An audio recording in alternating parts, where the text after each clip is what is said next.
Happy opening day, everybody. Welcome back to Blue Review. He's Greg Bergman. I'm Clinton Yates. We're going to get right into it. But first, I want to thank our partners at Jacoby and Myers. Jacoby and Myers, they've been helping California accident victims for over 50 years. If you've been injured in an accident, don't miss out on the money you deserve.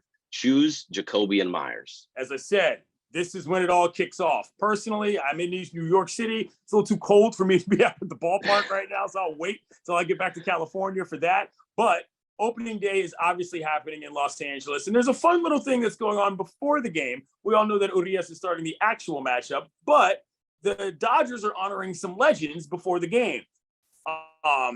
Fernando Valenzuela is going to throw out one pitch for the first pitch thing. Oral Hershiser is going to do one as well, as is Eric Gagne. Now, when I first brought this idea up to you, I said, hey, Greg, maybe you want to talk about some of your favorite Dodgers pitchers. And he goes, Gagne? What? Please tell me your thoughts on Eric Gagne being a part of this team. So this is the crazy thing about Gagne. Like, I loved Gagne when he was the closer. Remember, he had those 84 saves and he was just unstoppable. I used to make bets with people saying, all right, if a dollar bet that he gets the save in under 10 pitches, which is ridiculous, sure, but he did it sometimes. But the crazy thing about it, like, if you look at those three names, Fernando Valenzuela, massive to the city. The city loves him. He's going to get his number retired this year. Thankfully, finally happening. Oral Hershiser, like one of the greatest Dodger pitchers ever, and had the 59 in the third. I think it was 59 in the third innings, scoreless, a whole deal.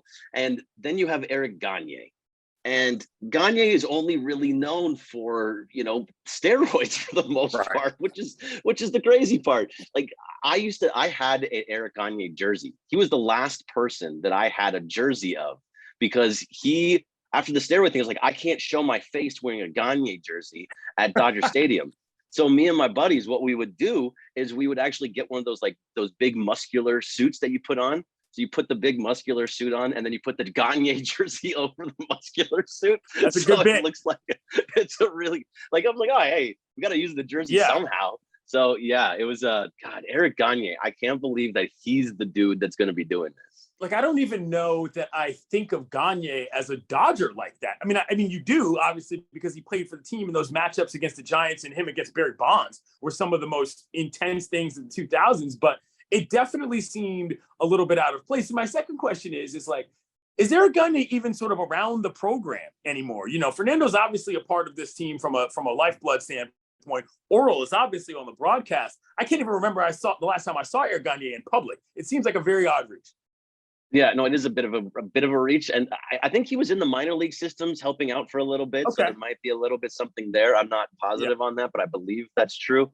But either way, like, I mean, I get it. I guess time passes and, who really cares at that point? But if you're putting him next to Oral Hershiser and, and Fernando Valenzuela, like, which one of these things doesn't belong is how I'm looking at this whole thing. Exactly. I just want to be clear, too. I am not some big anti-steroids guy. This is not a big judgment thing to me. I don't even really actually care about it at this stage of my life. I didn't really care about it then. It just seemed like an odd kind of a mix.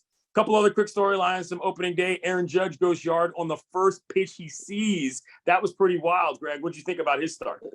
He is now on pace for 62 or 162 home runs. That's it. I mean, that's all. If he just has to go one per game, it's got 162. That's what's going to happen. I thought that what was interesting, though, is there was multiple injuries to starting pitchers. Max Fried out. Justin Verlander out. Like, that's a big deal. Don't love that. And, I was talking about it before. I'm not going to the ballpark if it's this cold outside. You know what I'm saying? There's an element, and this is sort of a longer discussion, but I would be fine if the baseball season started later, when it was more climately possible for a lot of places. You remember some of these years, you have games where you're getting snowed out and so on and so forth. Weather is an element when guys come out of Florida and all of a sudden they're pitching in the cold. Things are getting tweaked. Things are getting messed up.